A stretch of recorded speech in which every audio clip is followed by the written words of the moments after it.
Papuri sa kaitaasan, siya'y papurihan, Diyos ng lahat. O papuri sa kaitaasan, siya'y papurihan, ngayon at magpakailanman. Umawit ang daigdigan, lahat ng naroon.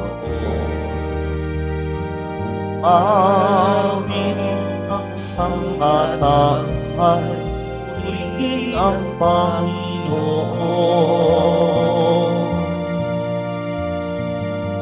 Papuri sa kaitaasan, siya'y papurihan, Diyos ng lahat. O papuri sa kaitaasan, siya'y papurihan, ngayon at magpakailanman.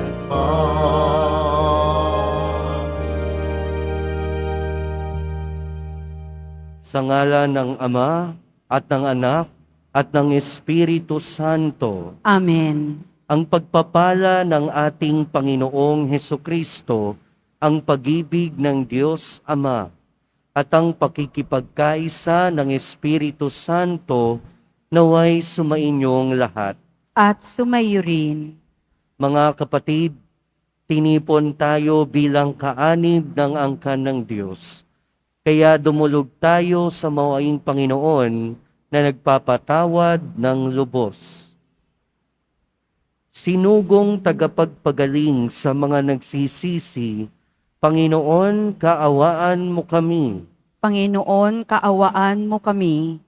Dumating na tagapag-aniyayang mga makasalanan ay magsisi, Kristo, kaawaan mo kami.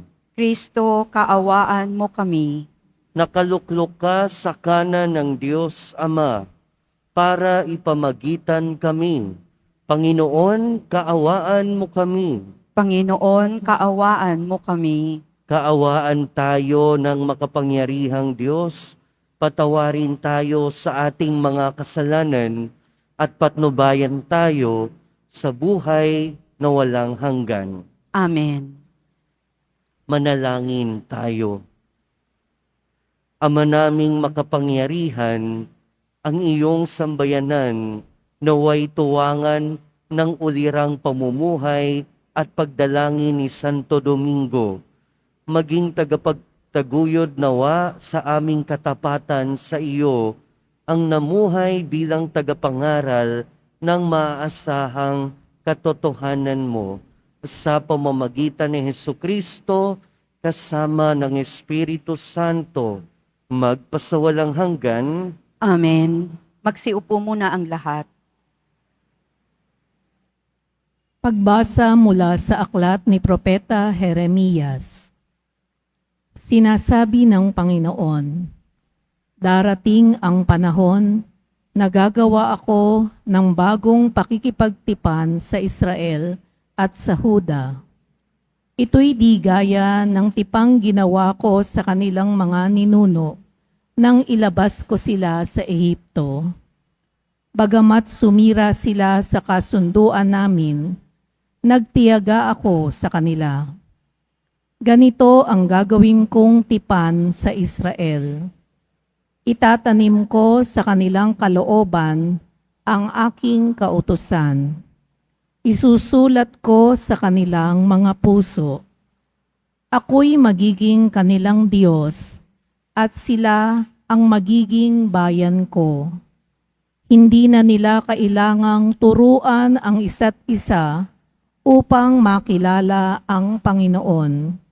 Lahat sila, dakila't hamak, ay makakakilala sa akin, sapagkat patatawarin ko sila sa kanilang maling gawain at hindi ko na gugunitain pa ang kanilang kasalanan. Ang salita ng Diyos. Salamat sa Diyos. Diyos ko sa aki likhain, tapat na puso't loobin. Diyos ko, sa aki likhain, tapat na puso't loobin. Isang pusong tapat sa aki likhain. Bigyan mo, O Diyos, ng bagong damdamin. Sa iyong harapay, huwag akong alisin. Ang Espiritu mo ang papaghariin. Diyos ko, sa aki likhain, tapat na puso't loobin. Ang galak na dulot ng iyong pagliligtas, ibalik at ako ay gawin mong tapat. Kung magkagayon na, aking tuturuang sa iyo lumapit ang makasalanan. Diyos ko, sa aki likhain, tapat na puso't loobin. Hindi mo nanais ang mga paghahandog.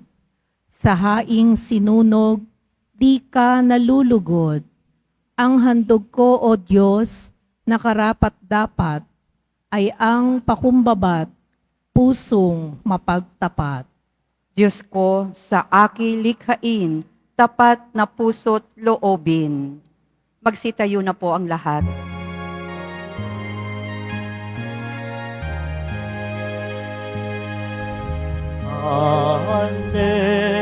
Alleluia,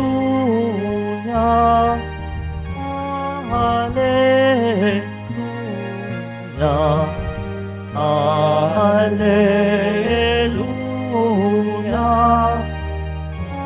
Alleluia.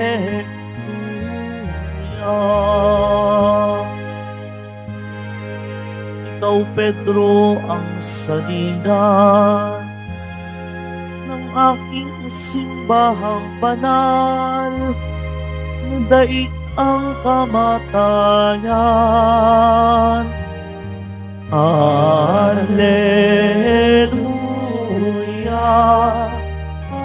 Alleluia, Alleluia,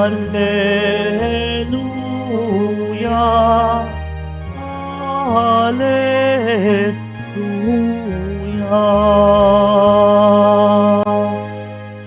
Sumainyo ang Panginoon. At sumayo rin. Ang mabuting balita ng Panginoon ayon kay San Mateo.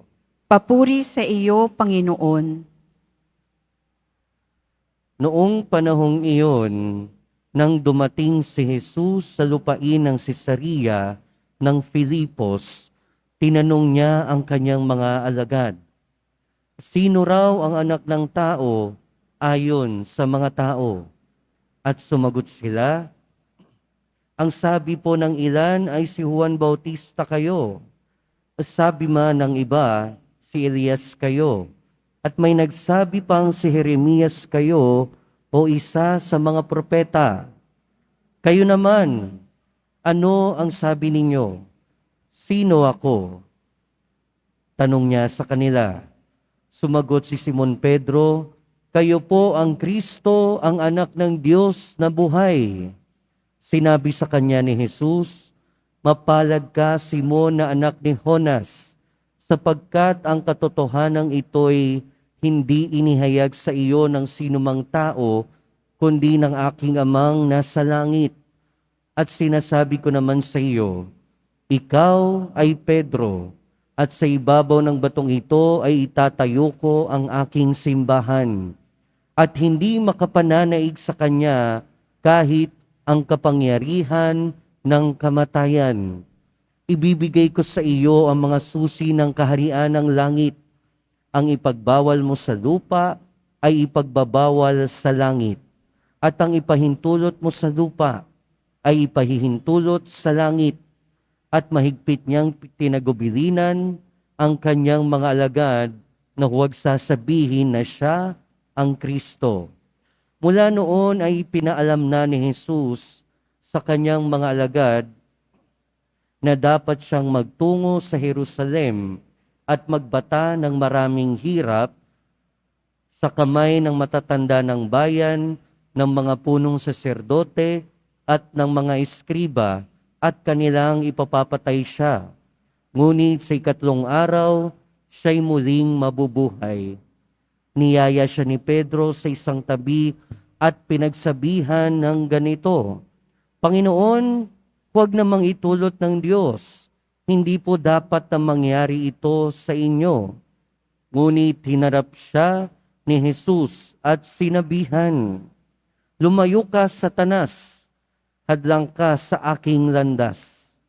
Ang iniisip mo ay hindi sa Diyos, kundi sa tao. Mga kapatid, ang mabuting balita ng Panginoon. Pinupuri ka namin, Panginoong Heso Kristo. Magsiupo muna po ang lahat. Welcome po sa Minor Basilica and National Shrine of Jesus Nazareno at magandang umaga sa inyong lahat. Mga kapatid, ngayong araw, pinagdiriwang din natin ang kapistahan ni Santo Domingo o Saint Dominic, isang pari.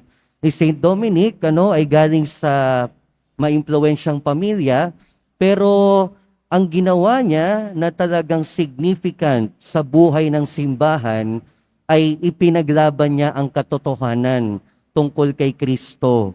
Dahil nung panahon niya, maraming mga turo o may isang grupo na nagtuturo ng hindi akma sa katotohanan. At isa si Santo Domingo sa mga nakipaglaban para sa katotohanan. At dahil nga dito, sa kanyang pakikipaglaban sa katotohanan, ay naitatag niya yung Order of Preachers o yung Dominican Order na hanggang ngayon, nandyan pa rin. At marami pa rin silang mga simbahan, marami pa rin misyonero ang nandito ngayon.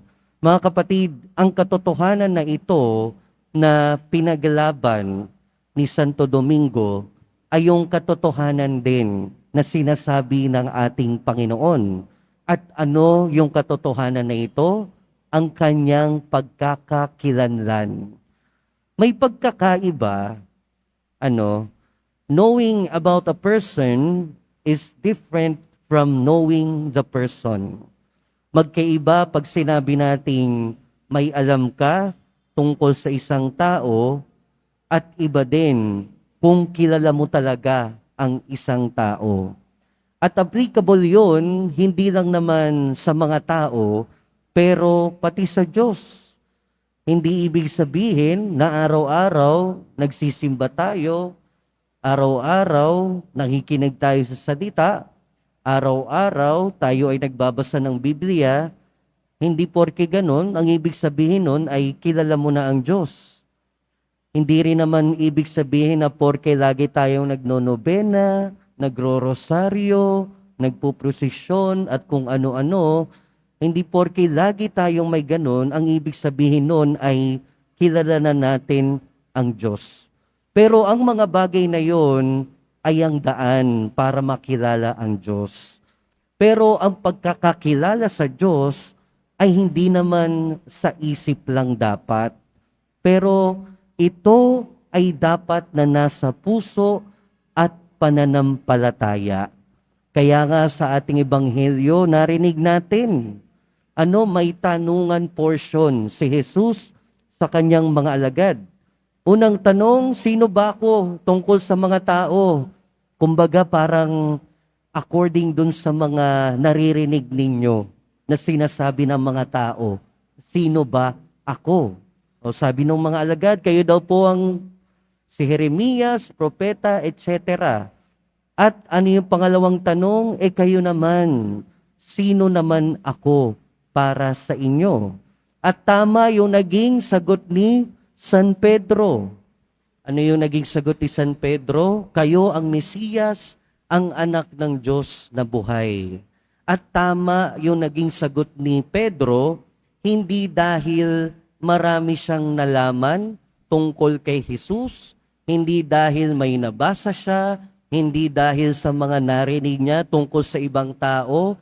Tama yung naging sagot ni Pedro dahil malapit siya sa ating Panginoong Hesukristo.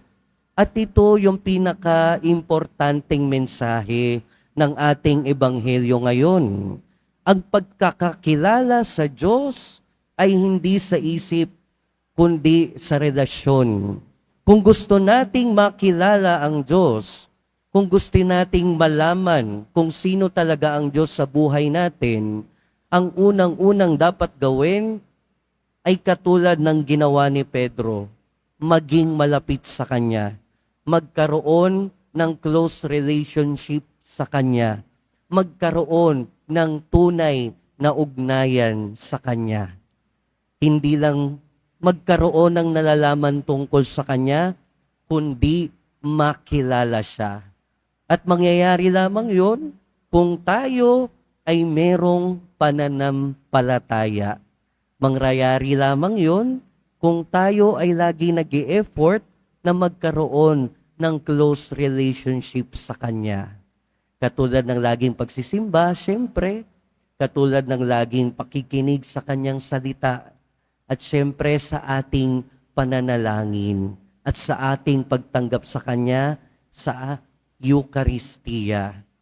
Dahil ang pagkakakilala sa Diyos ay hindi lang naman sa isip, kundi lalong-lalo sa puso at sa pananampalataya. Kaya mga kapatid, sa pagpapatuloy ng ating buhay, ang paanyaya sa atin ng ating mga pagbasa ay patuloy na kilalanin ang Diyos. At kung nais natin siyang makilala, magkaroon tayo ng close relationship sa Kanya. Dahil sa pagsisimula ng ating ugnayan sa Diyos, ang ibig sabihin din ng pagiging kilala ang Diyos ay pagtanggap ng Kanyang kalooban. Nandun na tayo. Kilala ni Pedro, tama yung sagot niya. Tapos sinabi ni Jesus sa kanya, ikaw ay Pedro at sa batong ito itatatag ko ang aking simbahan. Pero after a while, anong sinabi sa kanya ni Jesus? Lumayo ka sa akin, Satanas. So imagine, at one moment sinasabi niya, ikaw ay Pedro, sa iyo ko itatatag ang aking simbahan. Pero another moment, maya-maya, Satanas. Parang ang labo naman nun, mga kapatid, di ba? Pero ang sinasabi sa atin ng ating Panginoon, kung tayo man ay may totoong ugnayan sa Kanya, katulad ni Pedro, hindi pwedeng hindi natin tanggap kung ano ang kalooban ng Diyos. Dahil kasunod ng ating ugnayan sa Diyos ay ang pagtanggap din ng kung ano ang Kanyang kalooban. At ang Kanyang kalooban ay laging hindi katulad ng ating kalooban. Hindi naintindihan ni Pedro na dapat maghirap, mamatay ang Mesiyas. At minsan, hindi rin natin masyadong tanggap, hindi rin natin masyadong maintindihan kung ano ba ang kilos ng Diyos, kung ano ba ang plano ng Diyos sa buhay natin. Kaya nga, babaksak pa rin sa importanteng sangkap ng ating buhay ang pananampalataya. Kasi mahirap minsan tanggapin ang plano ng Diyos, kaya nga kailangan natin ng pananampalataya. Kaya mga kapatid, sa pagpapatuloy ng ating buhay, patuloy nawa tayong magkaroon ng pagpapalalim ng ugnayan sa ating Diyos. At habang lumalalim ang ating pakikipag-ugnay sa Diyos, nawa lumalim din ang ating pagtanggap sa Kanyang kalooban. At sa paglalim ng ating pagtanggap sa Kanyang kalooban sa ating buhay, nawa lumalim din ang ating pananampalataya. At buong puso nga talaga nating masabi ng buong pagkakakilala at pananampalataya, ikaw ang anak ng Diyos na buhay. Amen. Magsitayo na po ang lahat.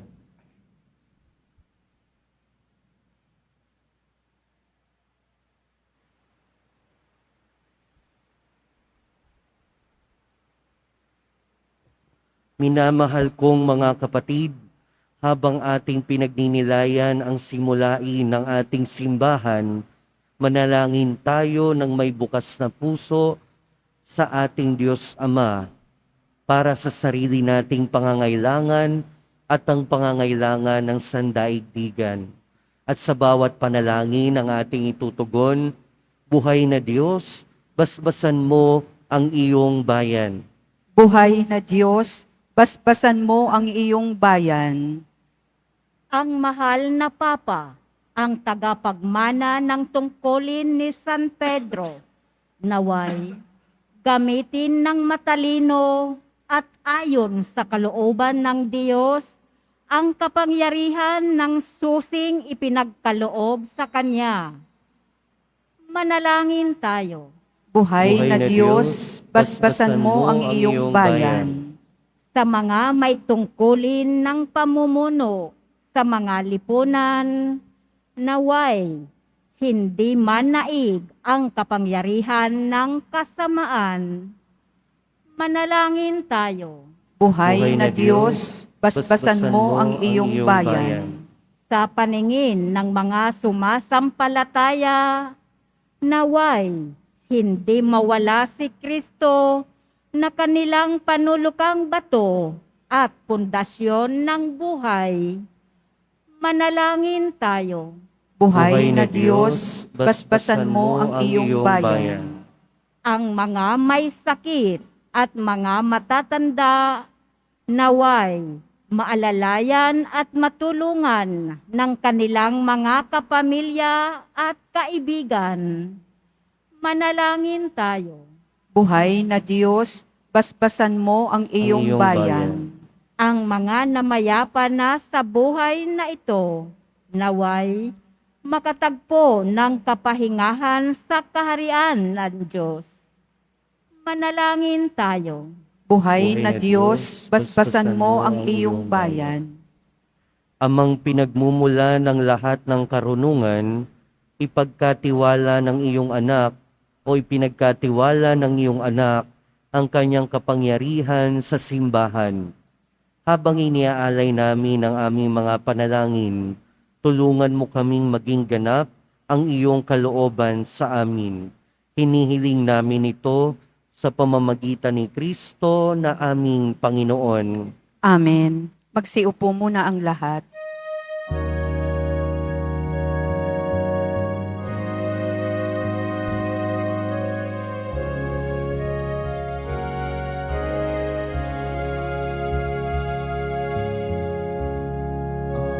Aming alay sa iyo, Panginoon. Ang napay at anak na iyong kaloob.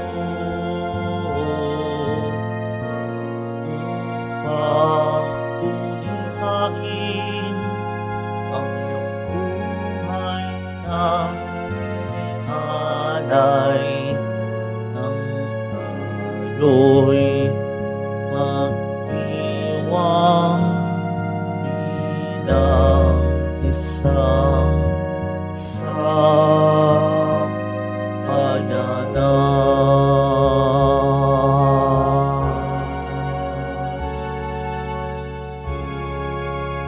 Tumayo na po ang lahat. Manalangin kayo mga kapatid upang ang paghahain natin ay kalugdan ng Diyos amang makapangyarihan. Tanggapin nawa ng Panginoon itong paghahain sa iyong mga kamay, sa kapurihan niya at karangalan, sa ating kapakinabangan at sa buong sambayanan niyang banal. Ama naming lumikha,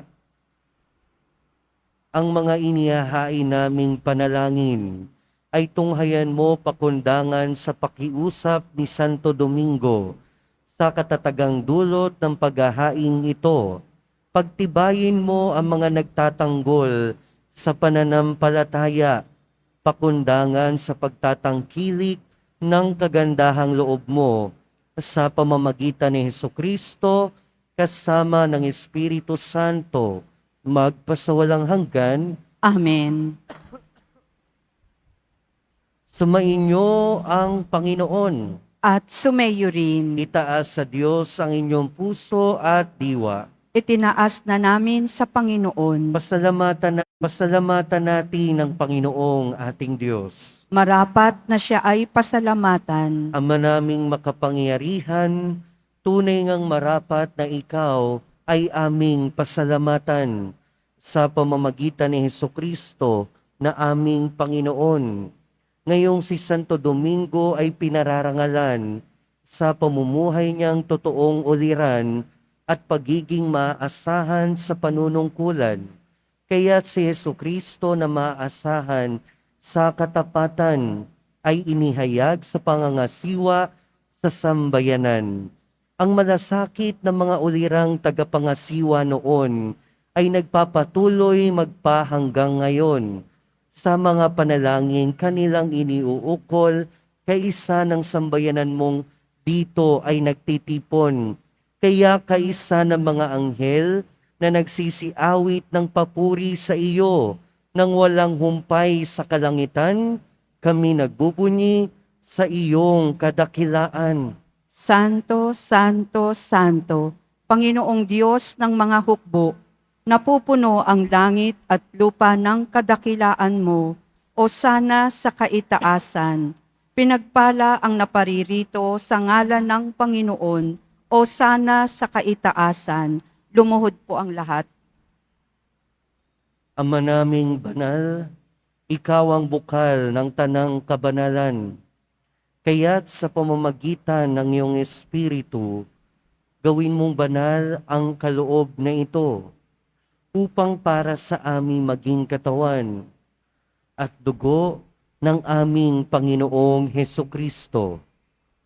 Bago niya pinagtiis ang kusang loob na maging handog, hinawakan niya ang tinapay, pinasalamatan kanya, pinaghati-hati niya iyon, iniabot sa kanyang mga alagad at sinabi, "Tanggapin ninyong lahat ito at kanin. Ito ang aking katawan na ihahandog para sa inyo."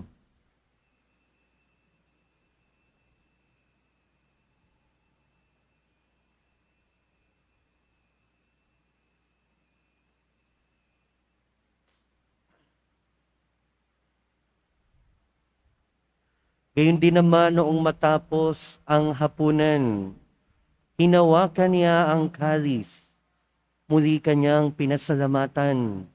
Iniabot niya ang kalis sa kanyang mga lagad at sinabi, "Tanggapin ninyong lahat ito at inumin.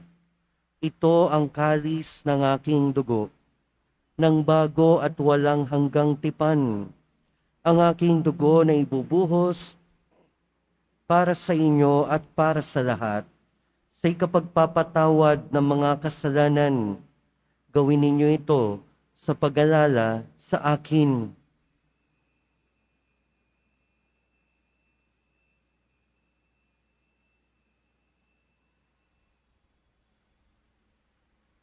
Tumayo na po ang lahat. Ipagbunyi natin ang misteryo ng pananampalataya. Si Kristo'y namatay, si Kristo'y nabuhay, si Kristo'y babalik sa wakas ng panahon. Ama, ginagawa namin ngayon ang pag-alala sa pagkamatay at muling pagkabuhay ng iyong anak. Kaya tinaalay namin sa iyo ang tinapay na nagbibigay buhay at ang kalis na nagkakaloob ng kaligtasan. Kami nagpapasalamat dahil kami iyong minarapat na tumayo sa harap mo para maglingkod sa iyo. Isinasamo namin kaming magsasalo-salo sa katawan at dugo ni Kristo ay mabuklod sa pagkakaisa sa pamamagitan ng Espiritu Santo. Ama, lingapin mo ang iyong simbahang laganap sa buong daigdig. Puspusin mo kami sa pag-ibig, kaisa ni Francisco na aming Santo Papa, at ni Jose na aming Obispo at ng Tanang Kaparian. Alalahanin mo rin ang mga kapatid naming nahimlay, nang may pag-asang sila'y muling mabubuhay, gayon din ang lahat ng mga pumanaw. Kaawaan mo sila at patuloyin sa iyong kaliwanagan. Kaawaan mo at pagindapating kaming lahat na makasalo sa iyong buhay na walang wakas.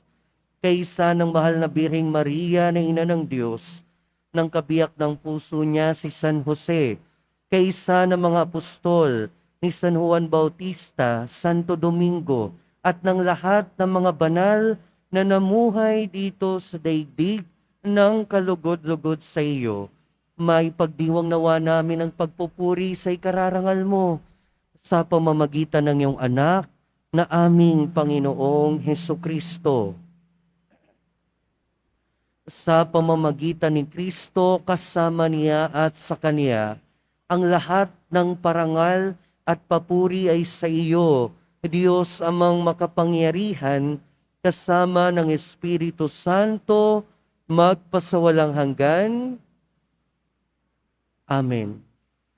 Sa tagubili ng mga nakagagaling na utos at turo ni Jesus na Panginoon natin at Diyos, ipahayag natin ng lakas loob. Ama namin, Sumasalangit ka, sambahin ang ngalan mo, mapasa amin ang kaharian mo, sundin ang loob mo dito sa lupa para ng sa langit. Bigyan mo kami ngayon ng aming kakanin sa araw-araw, at patawarin mo kami sa aming mga sala, para ng pagpapatawad namin sa nagkakasala sa amin, at huwag mo kaming ipahintulot sa tukso, at iadya mo kami sa lahat ng masama.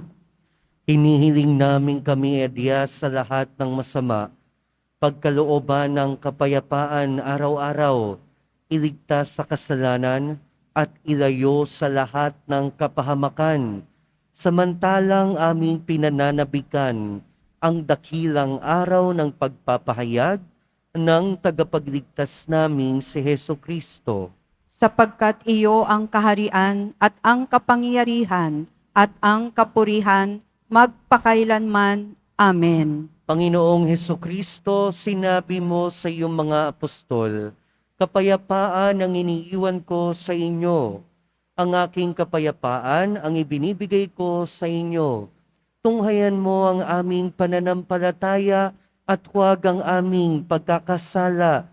Pagkalooban mo kami ng kapayapaan at pagkakaisa ayon sa iyong kalooban, kasama ng Espiritu Santo, magpasawalang hanggan. Amen. Ang kapayapaan ng Panginoon ay laging sumainyo. At sumayo rin. Magbigayan tayo ng kapayapaan sa isa't isa. Peace be with you po. Kordero ng Diyos na nag-aalis ng mga kasalanan ng sanlibutan, maawa ka sa amin. Kordero ng Diyos na nag-aalis ng mga kasalanan ng sanlibutan, maawa ka sa amin. Kordero ng Diyos na nag-aalis ng mga kasalanan ng sanlibutan, ipagkaloob mo sa amin ang kapayapaan. Lumuhod po ang lahat. Ito ang kordero ng Diyos. Ito ang nag-aalis ng kasalanan ng sanlibutan. Mapalad ang mga inaanyayahan sa kanyang piging. Panginoon, hindi ako karapat-dapat na magpatuloy sa iyo, ngunit sa isang salita mo lamang ay gagaling na ako.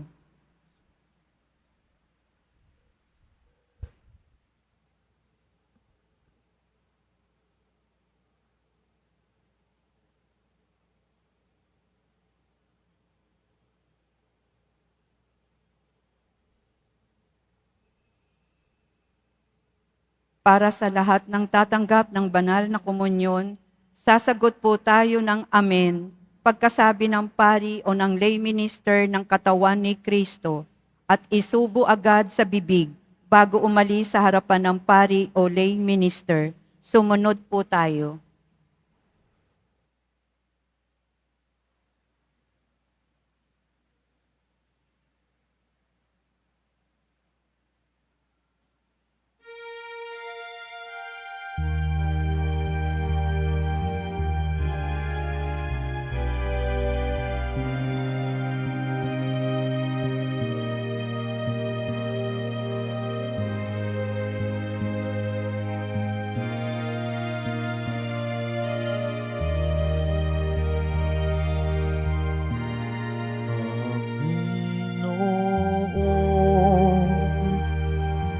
puso ko'y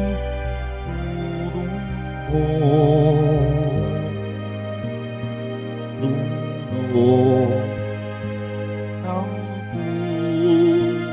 puso mo.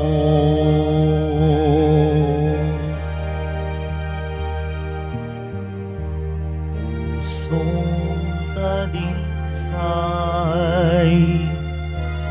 ikain mo sa'kin, sangliwang matatag sa puso ko'y ihain, sa piling ko sa tuwing na ako'y lapit.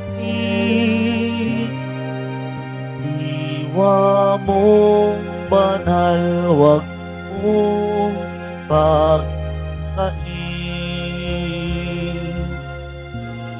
Panginoon, sa puso ko'y ituro mo.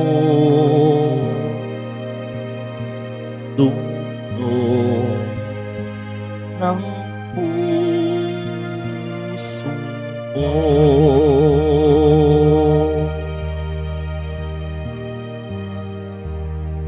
Puso'y gawaran ng kaligtasan, patibayin sa akin tapat na kalooban. Landas mo ay aking hahaya, may sala sa'yo ay mapapanatag.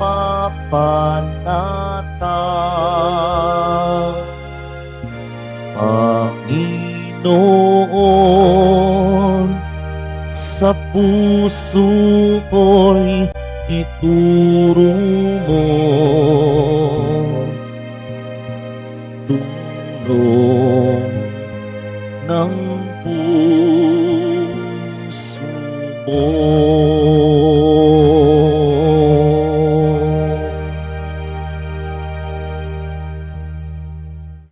Maaari na pong mabili ang librong Black Nazarene, Devotion and Discourse.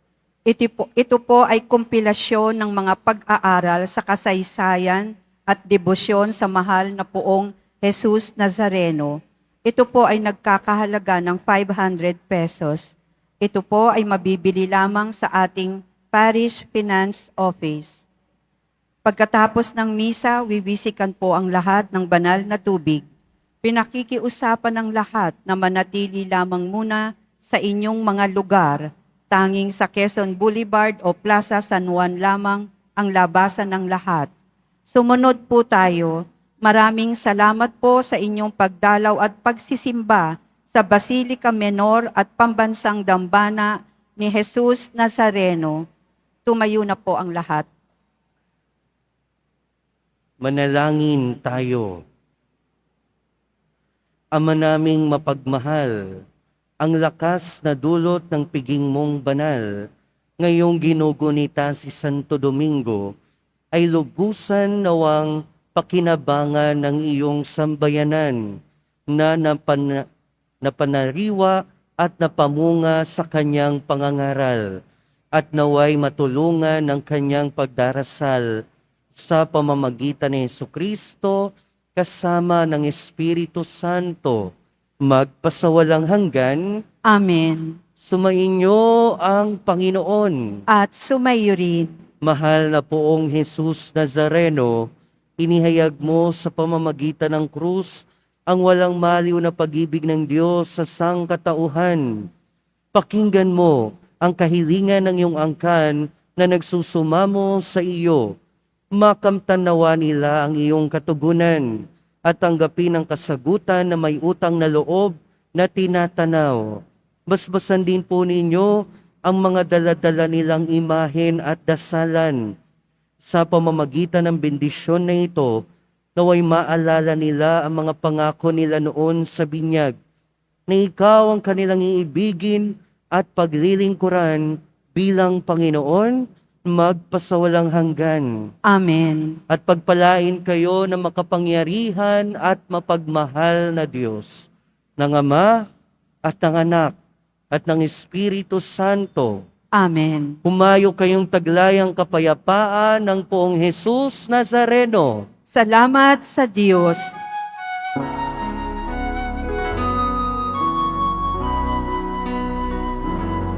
Nuestro Padre Jesus Nazareno, sinasamba ka namin, pinipintuho ka namin, paran mo ang aming buhay at kaligtasan.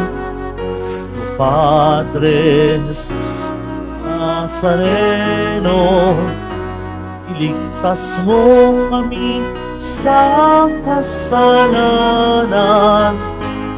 Ang krus mo pinamatayan ay sagisag ng aming kaligtasan.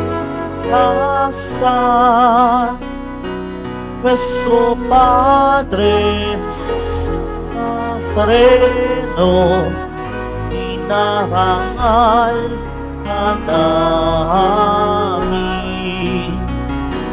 Nuestro Padre Jesus Nazareno, niluwalhati ka namin.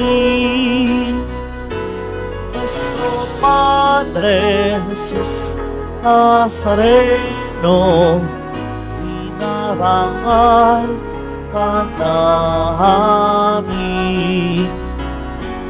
Nuestro Padre Jesus Nazareno, niluwalhati ka namin.